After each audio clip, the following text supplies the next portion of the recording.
রাত একটু বেশি হয়ে গেছে। এখন তো 12টার উপরে বাজে। দেখি কোনো বন্ধুদের পাই কি না, দু চারজন যাই পাই লাইভ একটা করার দরকার, খুব জরুরি। দেখি দু চারজন বন্ধু পাই কি না রাতের 1টা বাজে।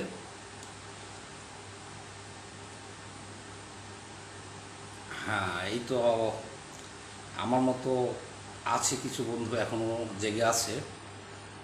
এবার আমি আমার লাইভটা শুরু করতে পারি। একেবারে একা একা তো লাইভ হয় না। সংগ্রামী বন্ধুগণ, সবাইকে শুভেচ্ছা জানিয়ে আমি কমরেড সামাদ আজকের এই লাইভ শুরু করতেছি রাত 12টার পরে। তো যাই হোক, আহমেদ আবদুল্লাহ চৌধুরী ভাইকে পেয়ে গেছি আমি আজকে রাত্রে। উনি আমার সাথে আছেন। তো আজকে আপনারা হেডিংটা দেখেছেন, হেডিংটা অত্যন্ত কঠিন। হেডিংটা দিয়েছি যে জঙ্গি নেতা বিএনপির এমপি হারুনুর রশিদ, ইয়াসির মহিত ভাইও আছে, দেখি এখনো ঘুমায় নেই, লাল সালাম জানাইছে। আপনাকে লাল সালাম। জঙ্গি নেতা বিএনপির এমপি হারুন রশিদ। এখন তারপরে আবার লিখেছি বলাৎকারে শিশু হত্যা এবং কুয়েত প্রবাসী বাঙালিদের আহাজারি। এই ঘটনা তিনটা একদিনে ঘটছে, এই জন্য আমি তিনটা প্রসঙ্গ একসাথে এনেছি। এখন প্রথমে আমি বলে নিই যে কেউ আবার এটা ভাবেন না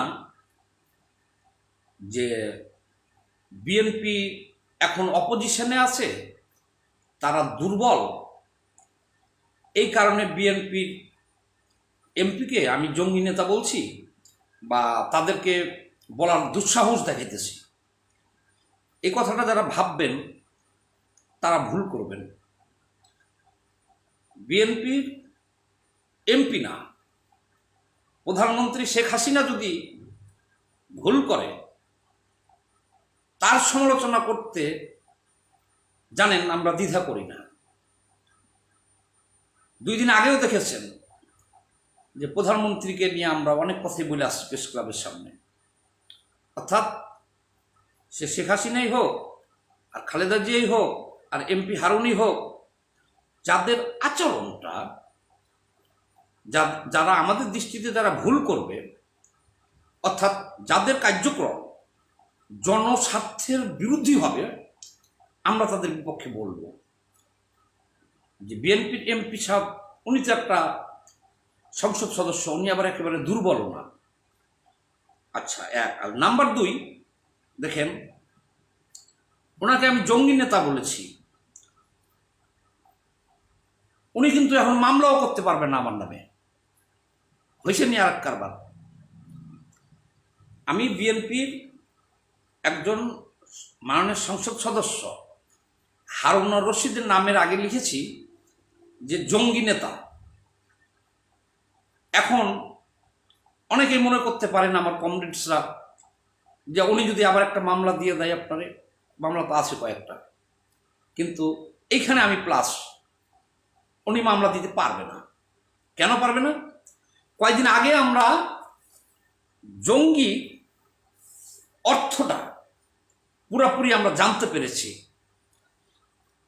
জঙ্গি অর্থ হলো জং অর্থ হলো যোদ্ধা, মানে জঙ্গি মানে হলো যোদ্ধা।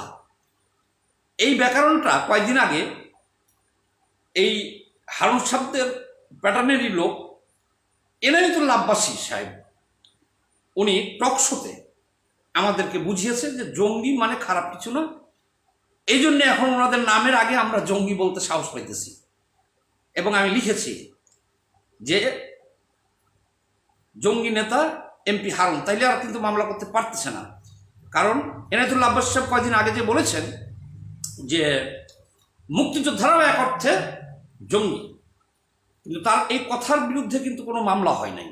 সে মুক্তিযোদ্ধাদেরকেও জঙ্গি বলেছে, কিন্তু মামলা হয় নাই। তাহলে আমরা এটা সবাই মেনে নিয়েছি।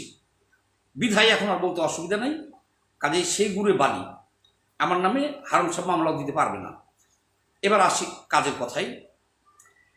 এই এমপি হারুন সাহেব গত পরশুদিন সংসদে একটা আবেগঘন জ্বালাময়ী বক্তব্য দিয়েছেন।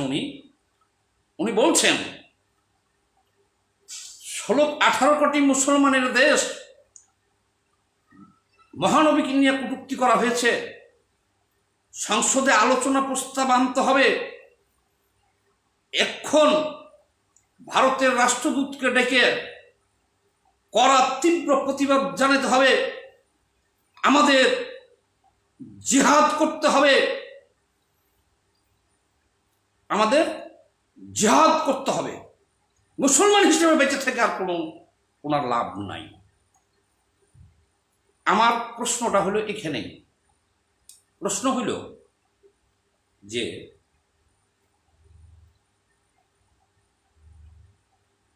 উনি মহানবীকে কটূক্তি করেছে ভারতে, বাংলাদেশের মৌলবীরা রাস্তায় প্রতিবাদ জানাইতেছে, এতে আমাদের কোনো আপত্তি নাই মুসলমান হিসেবে। কিন্তু দেখেন, এই মৌলবীরা রাস্তায় যখন নামছে, এইটা দেখা আমাদের কুয়েতের প্রবাসী বাঙালিরা ওনারা কিন্তু রাস্তায় নেমে গেছিল। আজকে দেখলাম আমরা তথ্য নিয়ে, কুয়েতে গ্রেপ্তারকৃত বাংলাদেশির সংখ্যা 200 ছাড়াই গেছে। এখন আমরা কিন্তু চেষ্টা করতেছি, সরকারের বিভিন্ন মহলেও আমরা আমাদের সাধ্যমতো চেষ্টা করতেছি যে অন্তত কুয়েত সরকারের কাছে প্রথমবারের মতো একটা মুচলেখা দিয়া যে আমরা ভবিষ্যতে আর এরকম করব না বলে হলেও আমাদের এই ছেলেগুলারে ওই দেশে যাতে রেখে দেওয়া যায়। কারণ অনেক টাকা খরচ করে কুয়েতে তারা গিয়েছে, এবং কুয়েত রাষ্ট্রটা ধনী রাষ্ট্র। কুয়েতের 1 টাকা বাংলাদেশে 220 টাকা। মধ্যপ্রাচ্যে যে সমস্ত ছেলেপেলে চাকরি করে তার মধ্যে কুয়েতে যারা থাকে ওরাই মোটামুটি সচ্ছল এবং বেশ কিছু টাকা প্রতি মাসে বাড়িতে বাংলাদেশে রেমিটেন্স পাঠায়। তাহলে মহানবীকে কটূক্তি করছে, আমরা দুঃখ পেয়েছি, ঠিক আছে, আমিও মুসলমান, আমার দেশের জনগণকে বাঁচাতে হবে, দেশের স্বার্থ আগে দেখতে হবে। এমপি হারুন সাহেব জ্বালাময় বক্তব্য দিতেছে যে রাষ্ট্রদূতকে ডাকতে হবে, এখন ভারতের ডাইকা তলব করতে হবে এবং জবাবদিহি করতে হবে তার কেন কটূক্তি করলো শর্মা। 1 নাম্বার 2, এই সংসদে, যে সংসদে প্রতি মিনিটে কোটি কোটি টাকা খরচ হয় জনগণের, সেই সংসদে আলোচনা করতে হবে। ওনার আগেরও অনেক বক্তব্য শুনেছি, উনি জিহাদি বক্তব্য দেয়। এই জিহাদ শব্দটা উনি সংসদে ব্যবহার করে, এটাও অনেক দৃষ্টিকটু। এই জন্য আমি হারুন সাহেবকে বলতেছি, আচ্ছা হারুন সাহেব, ভারতের রাষ্ট্রদূতকে যদি ডাকেন, কড়া থ্রেট করেন, তারপরে সংসদের ব্যাপারটা যখন আলোচনা করবেন, তখন ভারত সরকার ওটাকে আমলে নিবে। রাস্তায় মোল্লারা প্রতিবাদ করতেছে, এটা সরকার আমলে নিবে না, ভারত সরকার আমলে নিবে না। ভারত সরকার চেয়ে আছে বাংলাদেশ সরকারের দিকে। যখন আপনারা এটা করবেন, ভারত সরকার আপনাদের সাথে যদি বাণিজ্যটা খালি বন্ধ করে দেয়, তখন আমাদের বাংলাদেশের জনগণের কি অবস্থা হবে আপনি চিন্তা করতে পারবেন? 1 মাস যদি ভারত সরকার বাংলাদেশের সাথে বিজনেস বন্ধ করে দেয়, কি হইতে পারে এটা ভাবতে পারছেন? গেল এইটা। আপনারা পণ্য বর্জন, ভারতের পণ্য বর্জনের আহ্বান দিচ্ছেন, ওনাদেরই এক বিএনপি নেতা আলাল সাহেব দিয়ে একটু পরে সে ঘোষণা দিচ্ছে যে সে চিকিৎসার জন্য ভারত যেতেছে। এটা কোনো কথা হইল? আমরা বিএনপি বুঝি না, আওয়ামী লীগ বুঝি না, কৌশলে চলতে হবে, জনগণের স্বার্থ রক্ষা করতে হবে, জনগণকে বাঁচাতে হবে। আপনি ক্ষমতায় যাওয়ার জন্যে পানি ঘোলা করবেন জনগণের ক্ষতি করে, এটা তো একজন সচেতন রাজনীতিবিদ হিসাবে আমরা মেনে নিতে পারি না। এই কারণে আমি এই লাইভের মাধ্যমে কয়েকটা প্রশ্ন করতেছি বিএনপির নেতা হারুন সাহেবকে। আচ্ছা হারুন সাহেব, আপনার বক্তব্যে, হারুন সাহেবের বক্তব্যে বাংলাদেশের যে মৌলবীরা, মুসলমানরা প্রতিবাদ করতেছে, তাদের মুজাহিদ বলছে এবং ভূয়সী প্রশংসা করছে উনি। এখন আমি বিএনপির প্রতিনিধি হারুন সাহেবকে আমি জিজ্ঞেস করতে চাই, আচ্ছা ঠিক একই টাইমে গত পরশুদিন মুন্সিগঞ্জে আপনি যে মোল্লাদেরকে উদাহরণ হিসেবে দেখেছেন রাজপথের মুজাহিদ, সেই মুজাহিদরা আমাদের একটা শিশুকে বলাৎকার করে মাইরে ফেলছে মুন্সিগঞ্জে পরশুদিনকে, এটা আপনি সংসদে উঠান না কেন? আরে মহানবীকে কটূক্তি করলে যদি আপনাদের এত জ্বলে, সংসদে আলোচনা করতে হবে, জেহাদ করতে হবে, যুদ্ধ করতে হবে, ভারত আক্রমণ করতে হবে, রাষ্ট্রদূতকে তলব করতে হবে,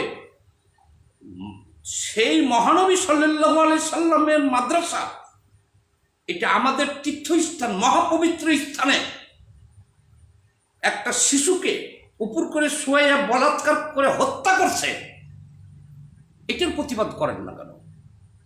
এখানে দুইটা অপরাধ হয়েছে। একটা অপরাধ হইল একটা শিশুকে হত্যা করা হয়েছে মুন্সিগঞ্জে পরশুদিন। 2 নম্বর অপরাধ হইল আমাদের মহানবী হযরত মুহাম্মদ সাল্লাল্লাহু আলাইহি ওয়াসাল্লাম, উনার মাদ্রাসা, এটা মহাপবিত্র জায়গা, এই জায়গাতে শিশু বলাৎকার করা, এটা কি ধর্মের অবমাননা হয় না? সবার আগে আমি যাব হারুন সাহেব, সবার আগে আমি যাব। মহানবীকে নিয়ে যে কটূক্তি করেছে শর্মা, জিহাদে যাবেন, আসেন, সবার আগে আমি যাব, আপনার আগে থাকবো আমি। এইটা নিয়ে আপনি সংসদে ঝড় তুললেন, এর চাইতে বড় ছোট না, কারণ মাদ্রাসাটা হলো মহানবী হযরত মুহাম্মদ সাল্লাল্লাহু আলাইহি সাল্লামের। যে মাদ্রাসার পাশ দিয়ে কোনো নারী হেঁটে গেলে মাদ্রাসা অপবিত্র হয়ে যায়। আমরা অনেক জায়গায় সাইনবোর্ড দেখেছি যে মসজিদ মাদ্রাসা পবিত্রতা রক্ষাতে নারীরা রাস্তা দিয়ে হেঁটে যাবেন না, আর সেইখানে হইয়া আপনারা শিশু বলাৎকার করে মাইরে ফেললেন। আপনি এটা উঠান না কেন সংসদে? যে আজকে মুন্সিগঞ্জে আমাদের মহানবীর মাদ্রাসা, সেখানে শিশু বলাৎকার করে হত্যা করা হয়েছে। আচ্ছা, হত্যা করা হয়েছে, একটা শিশু মারা গেছে জায়গা, কিন্তু এটা তো বিশাল ধর্মীয় অবমাননা, যেখানে হাদিস, কোরআন, পবিত্র জিনিস সব, খুব পবিত্রতম স্থান, সেই জায়গাতে আপনি শিশু বলাৎকার করবেন, ওটা তো পতিতালয় না। এটা উঠান না কেন আপনি? এটা তো ধর্মের অবমাননা।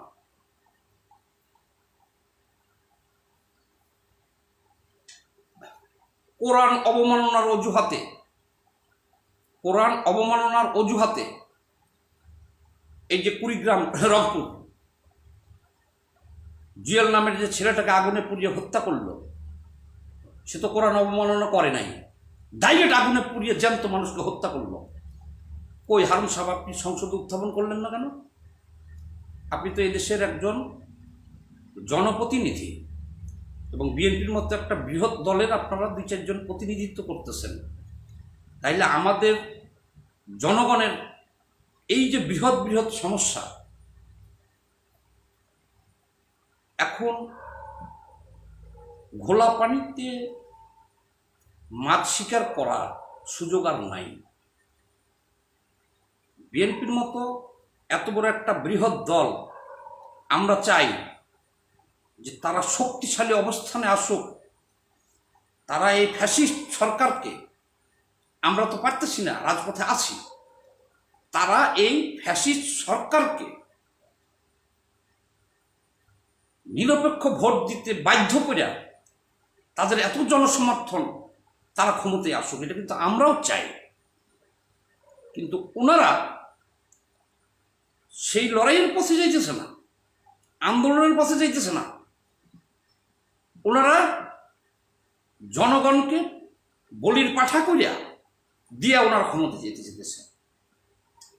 উনি ভালো করেই জানেন যে সংসদে, এবং উনি তো সংসদে আলোচনা করেই ফেলছে এই বিষয়টা, ওনার কাছে এত গুরুত্ব পেয়েছে যে উনি সংসদে জিনিসটা আলোচনা করেছে এবং প্রধানমন্ত্রীর কাছে দাবি জানিয়েছে এটা আলোচনা করতে এবং রাষ্ট্রদূতকে তলব করতে। কিন্তু আলোচনাটা তো হয়েই গেল। এতে আমাদের এই দেশের 18 কোটি মানুষের যে ক্ষতিটা হবে কি অপূরণীয়। তাহলে এই সব জনগণকে বলি দিয়ে আপনারা ক্ষমতায় যেতে চান? ধর্ম বিক্রি করে ক্ষমতায় যেতে চান? মহানবীকে ইস্কাবলের টেক্কা হিসেবে ব্যবহার করে আপনারা ক্ষমতায় যেতে চান? কিন্তু আমার দুঃখটা এইখানেই যে একই দিনে যদি ঘটনাটা না ঘটতো আমি বলতাম না। উনি যেদিন সংসদে বক্তব্য দিয়েছে, উনি দেখেছে পত্রিকায় যে মুন্সিগঞ্জে মাদ্রাসায় অধ্যক্ষ একটা শিশুকে বলাৎকার করে হত্যা করছে। কিরে ভাই, তাহলে এটা কি অপরাধ? এটা কি ধর্মের অবমাননা না? বনে জঙ্গলে নিয়ে বলাৎকার করতো, তার বাসায় নিয়ে বলাৎকার করতো। মাদ্রাসায় যে শিশু বলাৎকার করলো পরশুদিন মুন্সিগঞ্জে, মারা গেল, মেরে ফেললো, এটাও ধর্মের অবমাননা। এই জন্যে আমি, আমার লাইভ অবশ্যই উনি দেখবেন, আমি আহ্বান জানাবো বিএনপিকে, জনগণের ক্ষতি হয় এমন কিছু রাজনীতি পরিহার করে আসুন আমরা রাজপথের লড়াইয়ের মাধ্যমে এই ফ্যাসিবাদ সরকারকে নিরপেক্ষ নির্বাচন দিতে আমরা বাধ্য করি। ইতিমধ্যে দেখছেন আপনারা যে কুয়েতে 200-র অধিক আজকে দেখলাম গ্রেপ্তার, আর সব পলায়ে রয়েছে। কুয়েতের যে প্রবাসী বাঙালিরা আছে তারা কিন্তু এখন কেউ কর্মে নাই, বিভিন্ন স্থানে আত্মগোপনে আছে। 200-র অধিক গ্রেপ্তার হয়ে গেছে। এই পরিবারগুলোর অবস্থা আপনারা কি চিন্তা করছেন একবার? আপনি আবার সংসদে জিহাদের ডাক দিতেছেন, যাতে ভারতের সাথে আমাদের সব ব্যবসা বাণিজ্য ভারত যদি বন্ধ করে দেয় আমরা সাফারার হব, এই দেশের সাধারণ মানুষ 16 কোটি মানুষ। দুঃখটা লাগে এই জায়গাতে, যারা আন্ধা তাদের প্রতি কোনো দুঃখ নাই।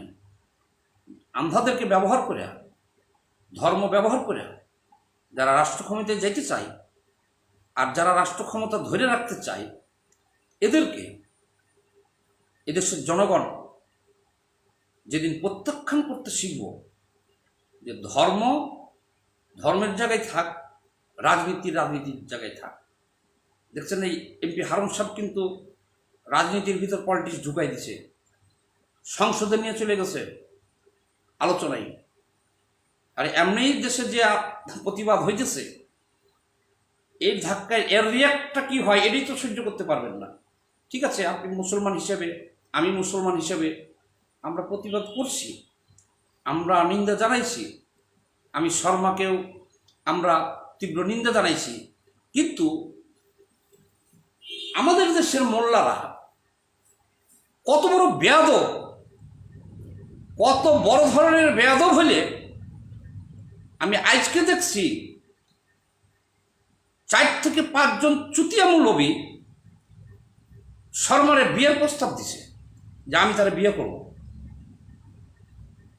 এটা কি ইসলামের শিষ্টাচার? এইভাবে এই দেশ আর কতদিন চলবে? এটা কি ইসলামের শিষ্টাচার? আমার উপরে আমি হক কথা বলি দেখে অনেক হুমকি ধুমকি। আপনারা পারলে আমার ছিঁড়েন। আমি বাংলাদেশে থাইকে আমি কমরেড সামাদ বলি, সব সময় বলি, সব সময় বলবো। ওই মেসেজ মুসেজ ধামকি কারা দেয়? যারা কি দুর্বল লোক, এই তোরে দেখে নেবো, এই দেখে নেবো। আমার আইডি খায় অসংখ্য মেসেজ আজও আসছে, আরে বেটা কি করতে পারিস করিয়া দেখা। এরকম ধামকি মেসেজ ওইগুলো পড়তে বিরক্ত, ওগুলো পড়ার সময় আছে?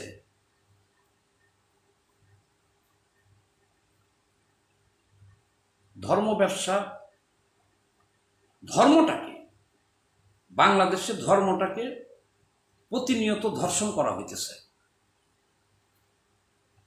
আগুনে পুড়িয়ে ধর্মের নামে মানুষকে হত্যা, মাদ্রাসায় শিশু বলাৎকার আগে এতগুলো বের হয় নাই, এখন এই ফেসবুক আসার পরে, ডিজিটাল যুগ হওয়ার পরে শত শত ঘটনা প্রতিদিন আমরা পাইতেছি ফেসবুকের কল্যাণে, মিডিয়ায়। আবার ধর্ষণ করতেছে সেই ভিডিও পাইতেছি, একজন লোক এটার প্রতিবাদ করতেছে না। একটা ছেলেকে আজকে ভাইরাল হতে দেখলাম, 2 পায়ে শিকল দিয়ে বাইন্ধে রাখছে। যে ঘটনাটা 1400 বছর আগেও ঘটে নাই, তারও আগে ঘটছে। মাদ্রাসার শিশু 2 পায়ে শিকল দিয়ে 2 তালা দিয়ে বাইন্ধে রাখছে মাদ্রাসার ভিতরে। এই অন্যায়গুলা কিন্তু সবাই চাই হলো এই ধর্ম ব্যবসায়ীদের ব্যবহার করে। এই যে হারুন সাহেব একটা সুযোগ নিচ্ছে, সংসদে নিচ্ছে, এই জন্য তার নামটা আমি নিলাম। হারুন সাহেব একটা সুযোগ নিচ্ছে কি, এই আন্ধাদেরকে খেপাইয়া কিছু করা যায় কিনা। আরে আন্ধাদেরকে খেপাইয়া আপনি কিছু করলেন, ক্ষতিটা তো 18 কোটি জনগণের করলেন। একজন আন্ধা যে জীবন দেয়, একজন আন্ধা যে বম বাইন্ধে নিয়ে জীবন দেয়, কি হলো, ও ধ্বংস হয়ে গেল, কিন্তু ও তো বুঝলো না। আজ এই আন্ধাগুলো যে মারা যাবে, ভারতের সাথে সব বাণিজ্য বন্ধ করলে যে আমাদের অবস্থা খারাপ হয়ে যাবে, মারাত্মক অবনতি হবে, এটা তো আর আন্ধারা বুঝে না।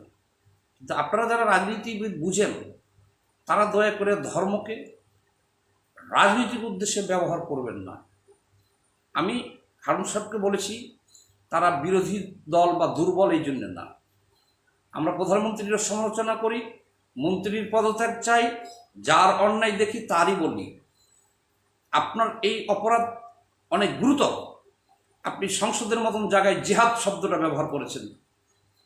জিহাদ মানে কি আর জঙ্গি মানে কি আমাদেরকে শিখাইতেছেন, দেশবাসীকে শিখাইতেছেন আপনি। জিহাদ মানে কি আর জঙ্গি মানে কি? জঙ্গি মানে এই যে আপনারা বলছেন যে জং অর্থাৎ যুদ্ধ, জঙ্গি মানে যোদ্ধা। এবার আপনার নামের আগে যে জঙ্গি লাগাই দিচ্ছে, এখন তো আপনি মামলাও করতে পারবেন না। আর জঙ্গি নেতা আপনি। দেখি কোন কোন বন্ধু আমার সাথে এতে যোগ দিয়েছে।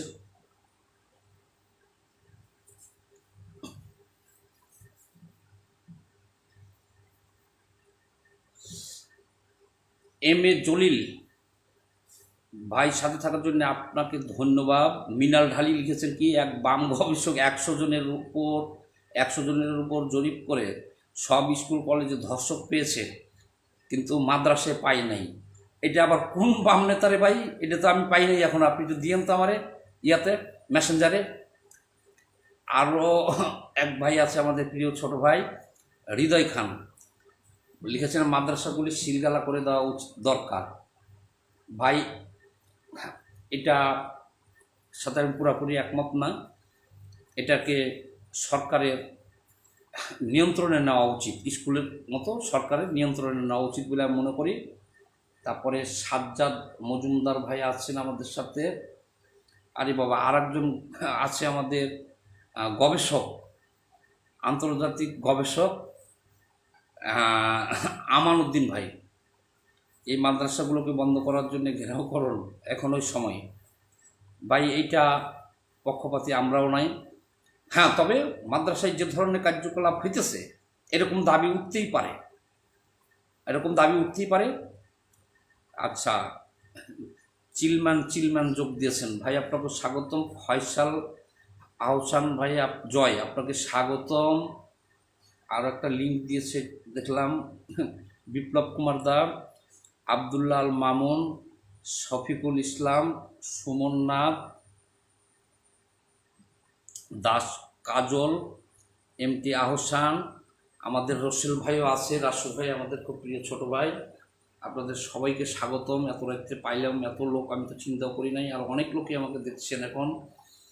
আরও আছে আমাদের বাংলাদেশের কমিউনিস্ট পার্টি মার্ক্সবাদীর চুয়াডাঙ্গা জেলা কমিটির সভাপতি, প্রেসিডেন্ট কমরেড আলমগীর হোসেন। উনি লিখেছেন কুয়েত প্রবাসী এদের কি হবে? এদের আর হবে কি যদি সরকার ক্ষমা না করে বা বাংলাদেশ সরকার জোরালো ভূমিকা না রাখে? নিঃশর্ত ক্ষমা চাইতে হবে যে প্রথমবারের মতো ভুল হয়েছে, ক্ষমা করে দেন। এটা একমাত্র বাংলাদেশে যে দূতাবাস আছে, দূতাবাসের মাধ্যমে তদবির করলে হয়তো কিছু ফল আসতে পারে, আর না হলে এদেরকে বাংলাদেশে পাঠিয়ে দেবে।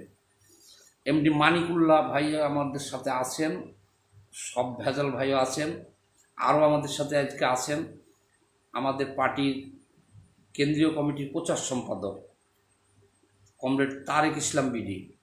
আপনাকেও লাল সালাম, এত রাতে জেগে থাকার জন্য ধন্যবাদ।